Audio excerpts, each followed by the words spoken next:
2024 പുതിയ വർഷത്തിൽ ക്രിസ്തുവിൻ്റെ വ്യക്തിത്വത്തിൻ്റെ സുഗന്ധങ്ങളെ നമ്മൾ ധ്യാനിക്കുകയാണ്. വിശുദ്ധ കൊച്ചുത്രേസ്യയുടെ കാഴ്ചപ്പാടുകളിലൂടെ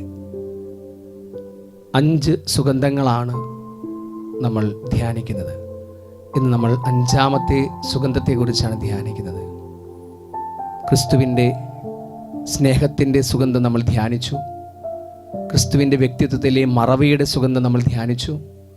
ക്രിസ്തുവിൻ്റെ വ്യക്തിത്വത്തിലെ ജീവിത നിലപാടുകളുടെ സുഗന്ധം, ക്രിസ്തുവിൻ്റെ വ്യക്തിത്വത്തിലെ മൗനത്തിൻ്റെ സുഗന്ധം എന്നീ 4 വ്യക്തിത്വത്തിലെ സുഗന്ധങ്ങൾ നമ്മൾ ധ്യാനിച്ചു. ഇന്ന് 5ാമത്തെ സുഗന്ധം ആനന്ദത്തിൻ്റെ സുഗന്ധത്തെ ധ്യാനിക്കുക.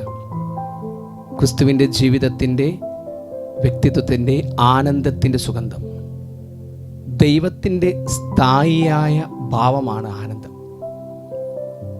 ആനന്ദം ദൈവം തന്നെയാണ്. ആനന്ദിക്കുവാൻ മറ്റൊരു കാരണവും ആവശ്യമില്ല. ദൈവത്തിലായിരിക്കുക എന്നത് മാത്രമാണ്. ക്രിസ്തീയ ലോകത്തിലേക്ക് കടന്നു വന്നപ്പോൾ ക്രിസ്തുവിൻ്റെ പിറവിയെക്കുറിച്ച് ലൂക്കാസ് വിശേഷകൻ പറയുന്ന മനോഹരമായ വാർത്ത ഇങ്ങനെയാണ്. ലൂക്കാസ് വിശേഷം 2:10 നമ്മൾ വായിക്കുന്നു.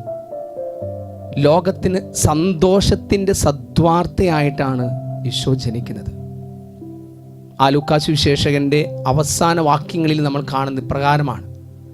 ലൂക്ക 24-ാം അധ്യായം 41-ും 51 വാക്യങ്ങളിൽ 41-ൽ ക്രിസ്തുവിൻ്റെ ഉത്ഥാനത്തിന് ശേഷം ക്രിസ്തുവിനെ കാണുമ്പോൾ അവർക്ക് സന്തോഷമുണ്ടായി എന്നല്ല, മറിച്ച് സന്തോഷാധിക്യമുണ്ടായി എന്നാണ് വചനത്തിൽ നമ്മൾ വായിക്കുക. 51-ാം അധ്യായത്തിൽ ആനന്ദം കൊണ്ടവർ ജെറൂസലേമിലേക്ക് മടങ്ങിപ്പോയി എന്ന് നമ്മൾ വായിക്കുന്നു. സുവിശേഷം മുഴുവൻ, ലൂക്കാസ് സുവിശേഷം മുഴുവൻ ക്രിസ്തുവിൻ്റെ ആനന്ദത്തിൻ്റെ സുഗന്ധത്തെ പ്രസരിപ്പിക്കുന്ന വാക്കുകളായിരുന്നു. ജീവിതം മുഴുവൻ ആനന്ദത്തിൻ്റെ സുഖത്തിൻ്റെ പ്രസരിപ്പിക്കുന്നു. പ്രിയ നിറഞ്ഞവരെ, ഈശോയുടെ വ്യക്തിത്വത്തിലെ ഈ ആനന്ദത്തിൻ്റെ സുഗന്ധം നമുക്ക് സ്വന്തമാക്കാം. ജീവിതം ഒരുപാട് കഷ്ടതകളിലൂടെ, വിഷമതകളിലൂടെ, ബുദ്ധിമുട്ടുകളിലൂടെ ഒക്കെ കടന്നു പോകുമ്പോൾ ക്രിസ്തുവിൻ്റെ ചാരയിരിക്കാൻ നമ്മൾ തയ്യാറായാൽ ആ വ്യക്തിത്വത്തിൻ്റെ ജീവിത നിലപാടുകളെയും മറവിയെയും സ്നേഹത്തെയും ഒക്കെ നമ്മൾ ഉള്ളിലേക്ക് ചേർത്തിരിക്കാൻ, ഉള്ളിലേക്ക് ഏറ്റുവാങ്ങാൻ തയ്യാറായാൽ തീർച്ചയായും ഈ ആനന്ദത്തിൻ്റെ സുഗന്ധം എൻ്റെ ജീവിതത്തിൽ എന്നും എനിക്ക് സ്വന്തമായിരിക്കും. എത്രമാത്രം പ്രതിസന്ധികളിലൂടെയും പ്രതിബന്ധങ്ങളിലൂടെയും കടന്നുപോയാലും എന്നിൽ നിന്നും ഈ ആനന്ദം നഷ്ടപ്പെടുകയില്ല. വീണ്ടും ലൂക്കാസ് വിശേഷം നമ്മൾ നോക്കുമ്പോൾ ദൈവം ആനന്ദിക്കുന്ന, അല്ലെങ്കിൽ ക്രിസ്തു ആനന്ദിക്കുന്ന ദൈവത്തെക്കുറിച്ചുള്ള തൻ്റെ കാഴ്ചപ്പാടുകളെ വളരെ മനോഹരമായിട്ട് പാപം ചെയ്ത് അനുദപിച്ച് തിരിച്ചു വരുന്ന ഓരോരുത്തരെയും കുറിച്ച് ദൈവം സന്തോഷിക്കുന്ന ക്രിസ്തുവിൻ്റെ സന്തോഷത്തെ തന്നെയാണ് അതിൽ നമ്മൾ കാണുക. കാണാതെ പോകുന്നവരെ കണ്ടുകിട്ടുമ്പോൾ ധൂർത്തപുത്രൻ്റെ തിരിച്ചുവരവിൽ ആഘോഷിക്കുന്ന, ആനന്ദിക്കുന്ന പിതാവ് ഓടിച്ചെന്ന് കെട്ടിപ്പിടിച്ചുംബിക്കുന്നു. ആനന്ദത്തിൻ്റെ എക്സ്പ്രഷൻസ്, ഭാവങ്ങൾ നമ്മളവിടെ കാണുകയാണ്. കാണാതെ പോകുന്ന നാണയം കണ്ടുകിട്ടുമ്പോൾ, നഷ്ടപ്പെട്ടു പോകുന്ന ആടിനെ തേടിപ്പിടിക്കുമ്പോഴൊക്കെ ഈ ആനന്ദത്തിൻ്റെ ആ ഒരു അതിഭാവുകത്വം, ആനന്ദത്തിൻ്റെ ആ ആഴം നമുക്ക് കാണാൻ സാധിക്കുന്നുണ്ട്. പ്രിയ നിറഞ്ഞവരെ, റോമാക്കാർക്കുള്ള ലേഖനത്തിൽ 14-ാം അധ്യായം 17-ാം വാക്യത്തിൽ ദൈവം ആനന്ദമാണെങ്കിൽ ദൈവത്തിൻ്റെ രാജ്യവും ആനന്ദമാണ് എന്ന് വചനം നമ്മോട് പറയുന്നുണ്ട്. ദൈവരാജ്യം എന്നാൽ ഭക്ഷണവും പാനീയവുമല്ല, നീതിയും സമാധാനവും ആത്മാവിലുള്ള ആനന്ദവും എന്നാണ് പൗലോസ്ലീഹ വിവരിക്കുന്നത്. ദിവികാനീശ്വരുടെ മുമ്പിൽ നമുക്ക് സ്വസ്ഥമായിട്ട് നമുക്ക് പ്രാർത്ഥിക്കാം. സ്നേഹനാഥനായ ദിവ്യകാരുണ്യേശ്വരനാഥ, അങ്ങയുടെ വ്യക്തിത്വത്തിലെ ആനന്ദത്തിൻ്റെ സുഗന്ധം സ്വന്തമാക്കുവാൻ മക്കളായ ഞങ്ങളെ, ശിഷ്യരായ ഞങ്ങളെ പ്രാപ്തരാക്കണമേ. ഈശോയെ, ഈ പുതുവർഷത്തിൽ അങ്ങയുടെ വ്യക്തിത്വത്തിലെ മറവിയുടെയും സ്നേഹത്തിൻ്റെയും ജീവിത നിലപാടുകളുടെയും മൗനത്തിൻ്റെയും ആനന്ദത്തിൻ്റെയും സുഗന്ധം ഞങ്ങൾ സ്വന്തമാക്കുമ്പോൾ ഞങ്ങളുടെ കുറവുകളെയും ബലഹീനതകളെയും പോരായ്മകളെയും അതിജീവിച്ചുകൊണ്ട് കൃപയിലേക്ക് വളരുന്ന, അങ്ങേക്ക് യഥാർത്ഥത്തിൽ സാക്ഷ്യം വഹിക്കുന്ന മക്കളായി തീരുവാൻ, ശിഷ്യരായി തീരുവാൻ ഞങ്ങൾക്ക് സാധിക്കുമെന്ന് ഞങ്ങളിതാ മനസ്സിലാക്കുന്നു. ഈശോയെ, അങ്ങയുടെ ആനന്ദം ഞങ്ങളുടെ ഉള്ളിലെന്നും നിറഞ്ഞു നിൽക്കട്ടെ. ജീവിതത്തിൻ്റെ വേദനകളിലൂടെയും ക്ലേശങ്ങളിലൂടെയും സഹനങ്ങളിലൂടെയും കടന്നു പോകുമ്പോൾ അങ്ങയുടെ ആത്മാവിൻ്റെ ആനന്ദം ഞങ്ങൾ നഷ്ടപ്പെടാതെ ആ ദൈവരാജ്യത്തിലേക്കുള്ള യാത്രയിൽ ആനന്ദത്തോടുകൂടി യാത്രയാകുന്ന മക്കളായി ഞങ്ങളേവരും മാറട്ടെ. ഈശോയെ, ഞങ്ങളെ ഓരോരുത്തരെയും അങ്ങയുടെ ആനന്ദം കൊണ്ട് അനുഗ്രഹിച്ചാൽ.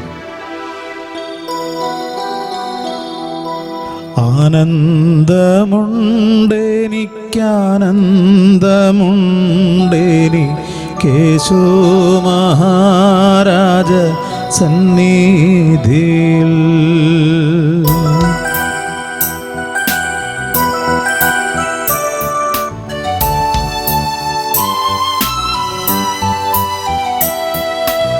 ആനന്ദമുണ്ടെനിക്കാനന്ദമുണ്ടെനി കേശു മഹാരാജ സന്നിധിയിൽ. ആനന്ദമുണ്ടെനിക്കാനന്ദമുണ്ടെനി കേശു മഹാരാജ സന്നിധിയിൽ.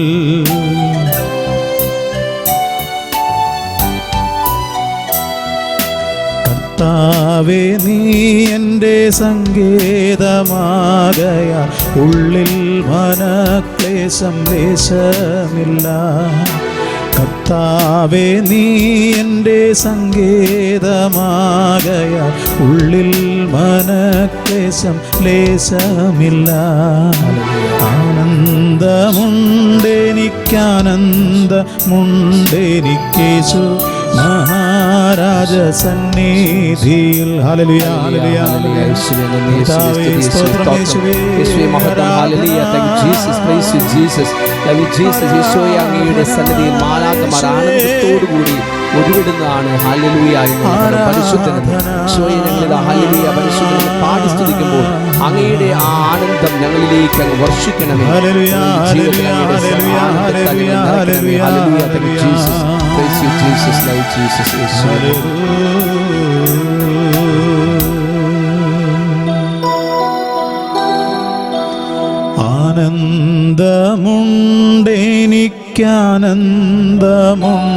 ആനന്ദമുണ്ടെനിക്കാനന്ദമുണ്ടെനിക്കേശു മഹാരാജ സന്നിധിയിൽ.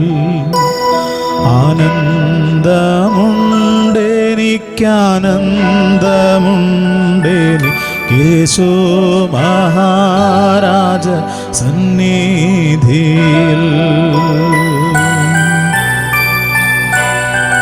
കർത്താവേ, നീ എൻ്റെ സങ്കേതമാകയാൽ ഉള്ളിൽ മനക്ലേശം ലേശമില്ല. പരിശുദ്ധ പരമാദിവ്യ കാരുണ്യത്തിന് എന്നേരം ആരാധനയും സ്തുതിയും പുകഴ്ചയും ഉണ്ടായിരിക്കട്ടെ. പരിശുദ്ധ പരമാദിവ്യ കാരുണ്യത്തിന് എന്നേരം ആരാധനയും സ്തുതിയും പുകഴ്ചയും ഉണ്ടായിരിക്കട്ടെ. പരിശുദ്ധ പരമാദിവ്യ കാരുണ്യത്തിന് എന്നേരം ആരാധനയും സ്തുതിയും പുകഴ്ചയും ഉണ്ടായിരിക്കട്ടെ.